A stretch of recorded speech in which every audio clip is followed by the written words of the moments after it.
Saya Anissa Maulidia Damayanti, dosen pada program studi Diploma 3 Elektronika, jurusan Teknik Elektro Politeknik Negeri Banjarmasin. Video ini merupakan bagian dari pernyataan diri dosen dalam unjuk kerja Tridharma Perguruan Tinggi atau PDD UKT-PT pada bidang pendidikan dan pengajaran. Pada video ini saya akan menjelaskan rancangan pembelajaran yang saya laksanakan pada mata kuliah pemrograman komputer menggunakan konsep Delivery, Interaction, and Assessment atau DIA sesuai dengan rencana pembelajaran semester.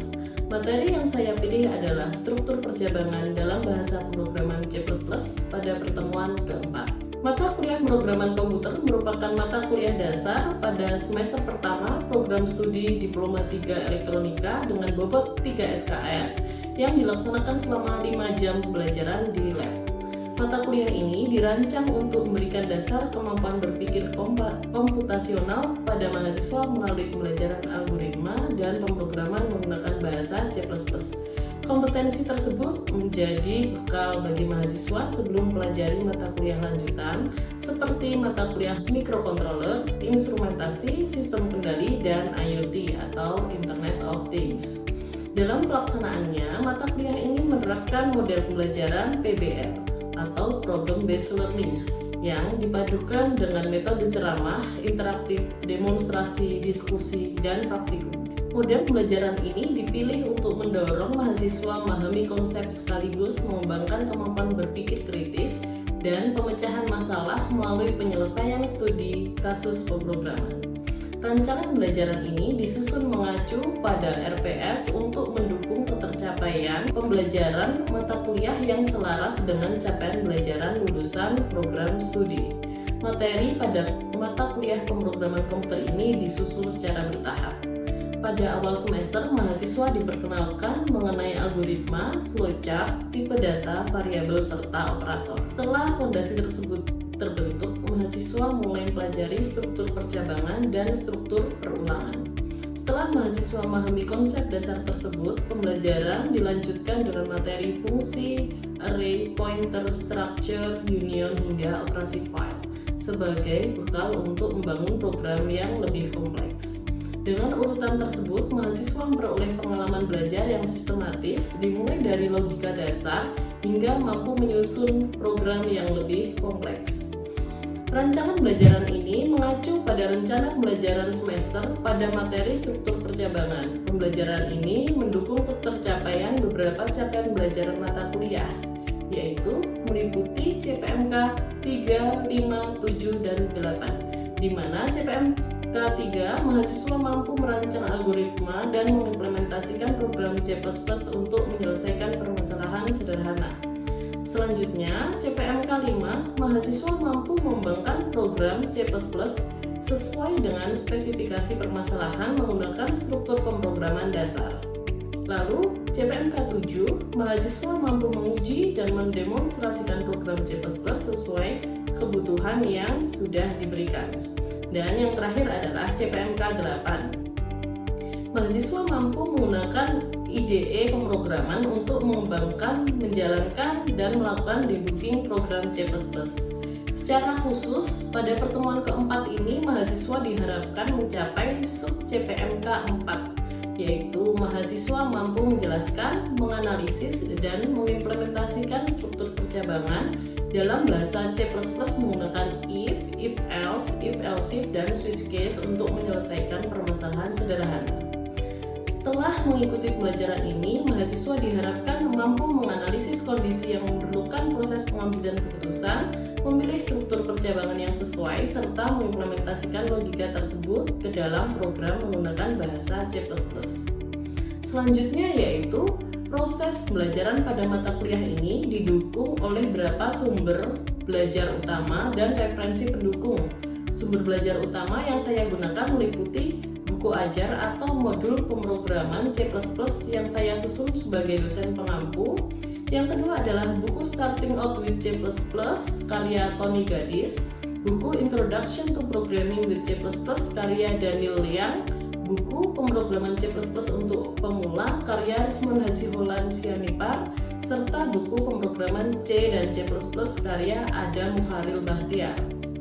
Selanjutnya, sebagai referensi pendukung, saya menggunakan buku A Tour of C++ karya Bjarne Strostrup serta ISO 2024 Programming Language C++ sebagai acuan standar bahasa pemrograman C++ yang terbaru.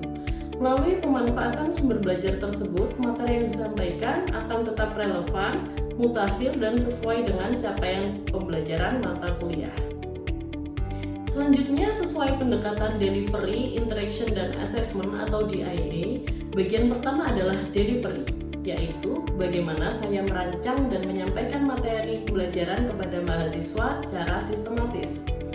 Pada pertemuan keempat, saya mengajarkan materi struktur percabangan dalam bahasa pemrograman C++ dengan menerapkan model PBL melalui studi kasus sederhana mengenai perhitungan tarif ojek online.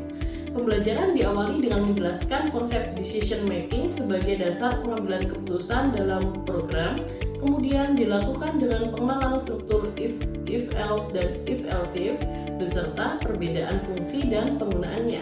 Selanjutnya, mahasiswa saya arahkan untuk menyusun flowchart dan mengimplementasikan logika tersebut ke dalam program menggunakan bahasa C++. Penyampaian materi dilakukan melalui penjelasan konsep, demonstrasi, penulisan kode, serta praktikum secara langsung di lab. Selanjutnya, setelah menjelaskan bagaimana materi pada tahap delivery, selanjutnya saya akan menjelaskan bagaimana bentuk interaksi yang saya bangun selama proses pembelajaran agar mahasiswa berpartisipasi secara aktif. Pada tahap interaction, saya berupaya menciptakan pembelajaran yang aktif dan berpusat pada mahasiswa. Pembelajaran diawali dengan pertanyaan pemantik untuk mengingat kembali materi minggu sebelumnya, sekaligus mengetahui pemahaman awal mahasiswa sebelum memasuki materi baru. Selama penyampaian materi, mahasiswa diberikan kesempatan untuk bertanya, berdiskusi, serta menjawab pertanyaan mengenai penggunaan struktur if else, dan if else if pada berbagai kasus. Interaksi ini mendorong mahasiswa untuk berpikir kritis dan memahami konsep, bukan sekedar menghafal sintaks program. Pada saat praktikum, saya mengamati proses pengerjaan mahasiswa, memberikan bimbingan apabila ditemukan kesalahan logika maupun sintaks, serta memberikan umpan balik secara langsung agar mahasiswa dapat segera melakukan perbaikan. Setelah praktikum selesai, mahasiswa mempresentasikan hasil program dan menjelaskan logika penyelesaiannya. Selain itu, komunikasi juga tetap dilakukan melalui LMS atau Learning Management System dengan Edlink sebagai media diskusi, konsultasi, penyampaian materi, dan pengumpulan tugas.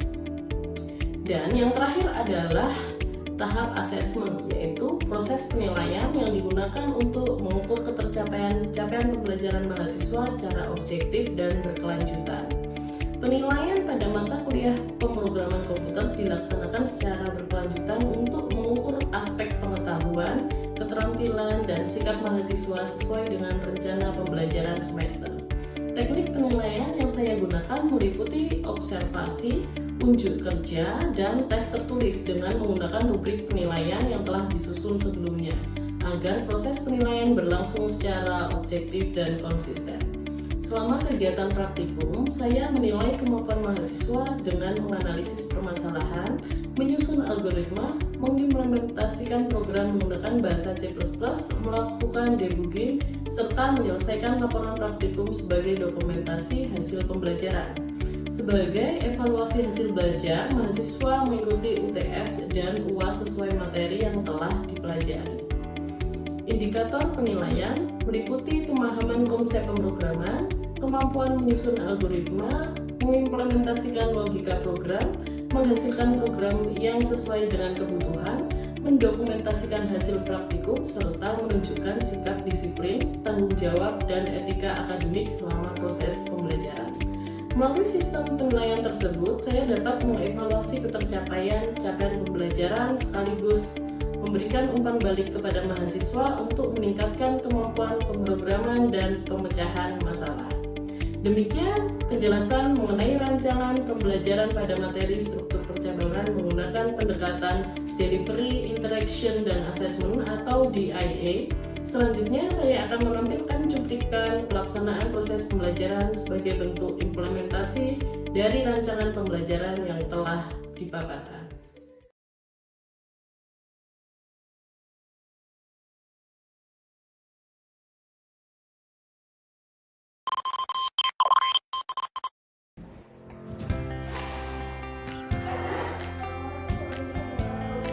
Waalaikumsalam warahmatullahi wabarakatuh.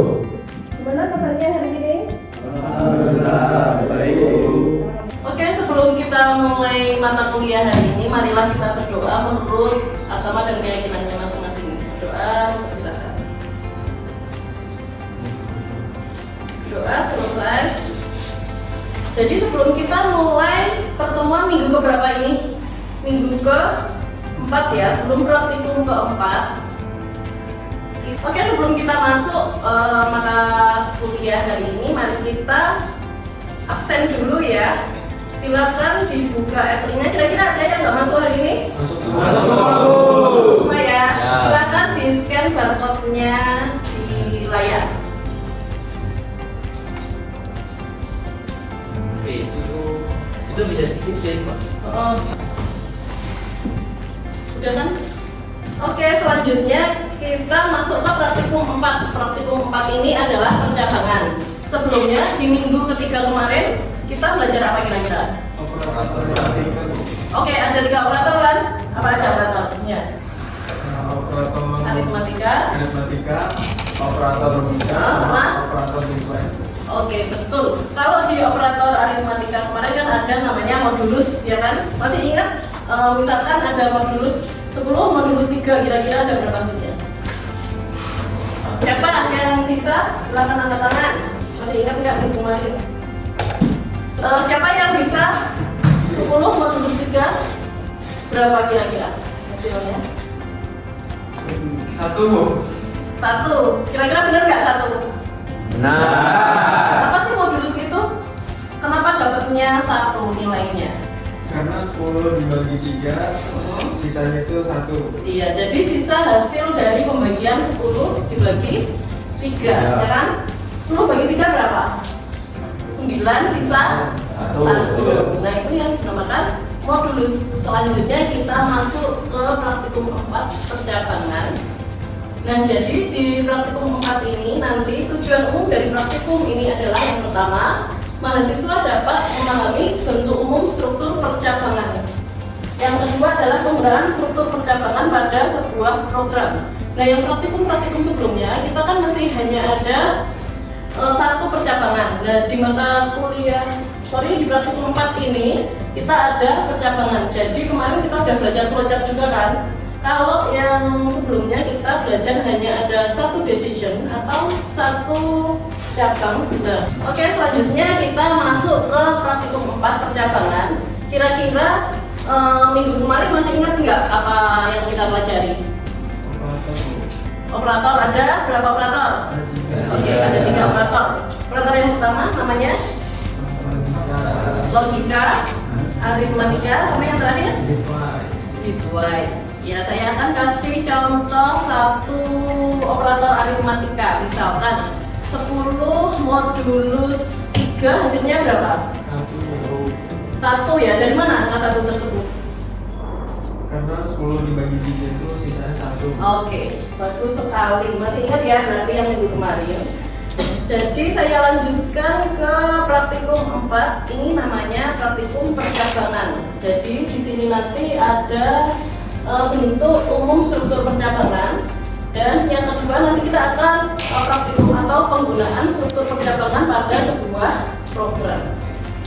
Selanjutnya ini nanti tujuan khusus dari praktikum 4 percabangan adalah mahasiswa dapat menentukan nilai true atau false dari suatu kondisi yang dituliskan dalam bermacam-macam. Kalau yang minggu-minggu kemarin kita hanya ada 1 kondisi. Jadi untuk percabangan pertama itu adalah percabangan dengan struktur kondisi if. Ini kondisinya tunggal atau hanya ada 1 decision atau 1 blok pilihan. Dari sini saya beri contoh flowchart. Kita lihat flowchartnya dengan seksama. Pertama, di sini ada 1 decision, berarti hanya ada 1 pilihan. Jadi yang pertama kita mulai Lalu kita lihat apakah total belanja di atas 100.000. Jika iya, maka jawabannya apa? Yang akan tampil kira-kira apa? Kalau iya belanjanya nih di atas 100.000 kira-kira biasanya apa? Selamat Anda dapat hadiah. Nah selanjutnya akan menampilkan terima kasih sudah berbelanja lalu program selesai. Itu untuk kondisi if, hanya ada satu kondisi. Nah selanjutnya ada lagi yang lebih dari satu kondisi, namanya if else. Nah di sini ada struktur kondisi if else. Kalau struktur kondisi if else ini minimal terdapat 2 blok perintah. Jadi kondisi yang diperiksa bernilai benar atau terpenuhi, maka blok perintah pertama yang akan dilaksanakan. Tapi jika blok pertama belum terpenuhi atau ada pilihan lain, kita masuk ke kondisi kedua, blok perintah kedua. Itu ya. Dari bentuk programnya ini dipisahkan dengan kurung kurawal. Bisa dilihat kondisi pertama ini ya. Nah, jadi perintah jika benar, else adalah jika salah atau jika selain itu. Jadi ada 2 kondisi. Seperti apa blok perintahnya? Nah, flowchartnya seperti ini ya. Sorry, kita hapus dulu. Nah, ada yang bisa baca flowchart ini kira-kira? Gimana tuh? Yang pertama kita mulai. Yang kedua? Iya. Apakah benar? Apakah password benar? Dan jika kondisinya ya benar, maka akan menampilkan tulisan selamat datang, terima kasih sudah menggunakan aplikasi kami. Tapi jika kondisi keduanya password salah, yang terjadi apa? Nah, bisa dipahami? Oke, bisa dipahami ya. Selanjutnya kita masuk blok if else. Dan di blok if else if saya akan memberikan satu contoh. Misalkan kita membuat contoh tarif Gojek atau tarif ojek. Kita kan biasanya berbeda-beda kan tarifnya. Ya. Nah misalnya nih kita bikin dengan 3 tarif yang berbeda. Misalkan tarif pertama itu adalah 3 km pertama, itu misalkan kita kasih tarif 10.000. Yang kedua adalah 10 km pertama kita beri tarif 20.000. Selain tarif tersebut atau melebihi tarif tersebut, maka nilainya adalah 35.000. Kira-kira bisa nggak kita pakai if else? Kira-kira gimana? Gimana? Ayo kira-kira. Bisa ya? Kira-kira sebelum kita masuk programnya nanti, apakah ada yang bisa bikin flowchartnya? Saya Bu. Oke, silakan dikerjakan di depan.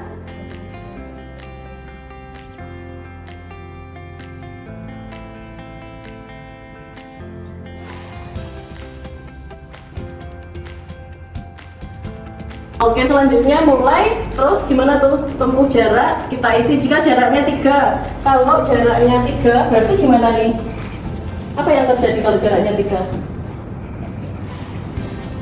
Belum diisi kan? Kalau jarak 3 maka Jadi 10.000 tarif. oke, tarifnya 10.000. Selanjutnya kalau jarak 10 kilo Menjadi tarif 30.000. 30.000. Selanjutnya selain itu, oke, bisa kembali nanti disempurnakan oleh temannya, bisa duduk kembali. Tuh, ada yang bisa menyempurnakan flowchartnya? Ayo Aji, bisa menyempurnakan flowchartnya? Bisa Bu. Oke, silakan.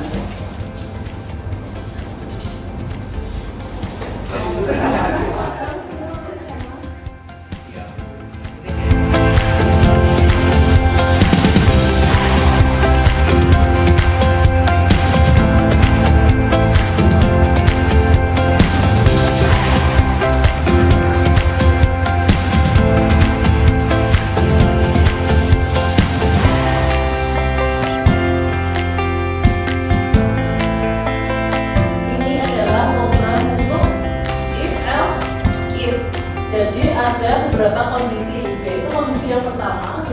dengan jarak kurang dari 3 km, maka tarifnya adalah 10.000 ya. Di sini nanti akan tampil 10.000. Jika tidak, maka dia akan turun ke pilihan kedua. Dan yang kedua ini ditanyain apakah jaraknya 10 km. Kalau kurang dari itu, maka tarifnya 30.000. Selanjutnya, dan kalau ternyata jaraknya melebihi dari 3 kilo dan 10 kilo, kira-kira tarif yang dilakukan berapa? 35.000. Nah, coba diperhatikan dulu. Ini adalah program else if. Apakah ada pertanyaan? Perkenalkan, nama saya Indra, Bu. Iya. Jadi pertanyaannya, pada program tarif ojek ini kenapa kita harus menggunakan else if, Bu? Kenapa nggak langsung aja pakai beberapa Ya, if? kenapa pakai else if? Kenapa enggak if aja? Nah, sebenarnya kalau if aja itu akan bisa sih, tapi dia akan susah, akan ngecek ke banyak kondisi. Kalau pakai else if itu kita langsung ada berapa pilihan kondisi yang akan kita pilih. Oke, selanjutnya karena tidak ada pertanyaan, selanjutnya kita akan mencoba membuat program. Kalau ini tadi kan berdasarkan jarak aja kan. Nah, akan ada tugas untuk minggu depan praktikum lanjutan, yaitu menambahkan dengan